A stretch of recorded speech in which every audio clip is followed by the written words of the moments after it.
کبھی کبھی ہمیں لگتا ہے کہ ہمارا رزق رک گیا ہے، لیکن سچ یہ ہے کہ رزق کبھی رکتا نہیں۔ رزق کا رخ بدل جاتا ہے۔ آج کے ویڈیو میں ہم وہ 3 باتیں جانیں گے جن کی وجہ سے انسان کا رزق بھی بڑھ جاتا ہے اور کم بھی ہو جاتا ہے۔ پہلا نقطہ، رزق اللہ کے ہاتھ میں ہے۔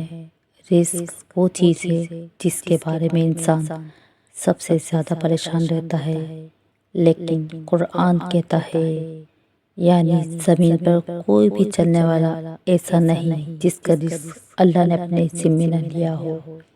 انسان کبھی نوکری کی فکر کرتا ہے، کبھی کاروبار کی، لیکن اللہ کے خزانوں میں کمی نہیں۔ انسان کا رزق پہلے سے لکھا جا چکا ہے، بدلتا صرف طریقہ ہے۔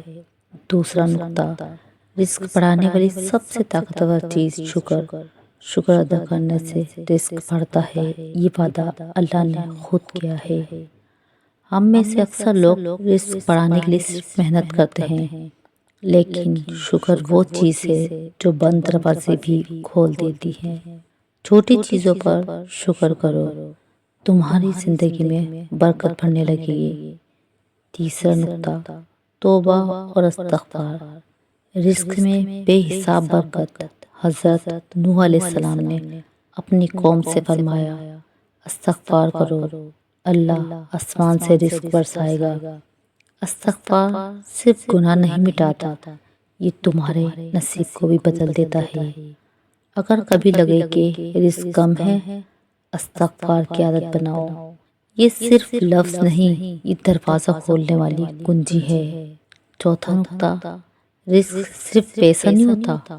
بہت سے لوگ سمجھتے ہیں رزق پیسہ، لیکن رزق صحت بھی ہے، عزت بھی، محبت بھی، سکون بھی۔ پیسہ کم بھی ہو جائے تو زندگی چلتی ہے، لیکن سکون کم ہو جائے تو کچھ نہیں بچتا۔ اس لیے رزق کے لیے اللہ کا شکر ادا کرو، ہر چیز پر، چاہے وہ چھوٹی ہو یا بڑی۔ یاد رکھو، رزق تمہارے پاس آنے کے لیے لکھا گیا ہے، وہ تمہیں ڈھونڈتے ہوئے آئے گا۔